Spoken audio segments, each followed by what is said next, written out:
Okey, so ini adalah part yang kedua. Saya akan share dekat ibu bapa dekat luar sana fungsi setiap warna. Okey, saya akan sharekan kepada korang rahsia yang ramai tak tahu. Okey. Okey, so korang boleh tengok dekat sini warna merah dia untuk tingkatkan imuniti dia. Contoh sayur dia ataupun buah, korang boleh ambil tomato ataupun lobak merah. Yang warna jingga pula dia untuk sokong mata dan juga otak dia. Contoh sayur, labu, jagung, keledek, tembikan dan juga susu.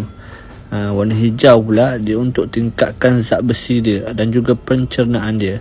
Contoh sayur, sawi, bayam, brokoli.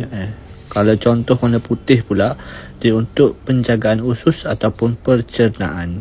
Contoh sayur, keladi, bunga, kubis dan juga pel. Yang warna hitam pula dia untuk lindungi dia punya otak. Okay, so contoh sayur dia cendawan, lion's mane. So untuk langkah yang bijak, korang boleh ambil veggie bites, please try. Ini dia sesuai untuk anak-anak lah, okay. So benda ni dibuat daripada 20 jenis sayur dan juga buah-buahan. Yang kedua, dia tinggi serat pemakanan dan juga zat besi. Okay, so yang ni dia tak ada tambahan gula. Lepas tu dia juga dia buat daripada dry, freeze dry. Okay, so yang ni dikunyah sahaja. So biasa kadang-kadang dia tak suka sayuran. Okay, so kita buat dia bentuk freeze dry, dia senang untuk dimakan. Okay, setiap gigitan dia tu 5 warna. Okay, so siapa yang dapatkan veggie bite ni, dapatkan kat bawah. Okay.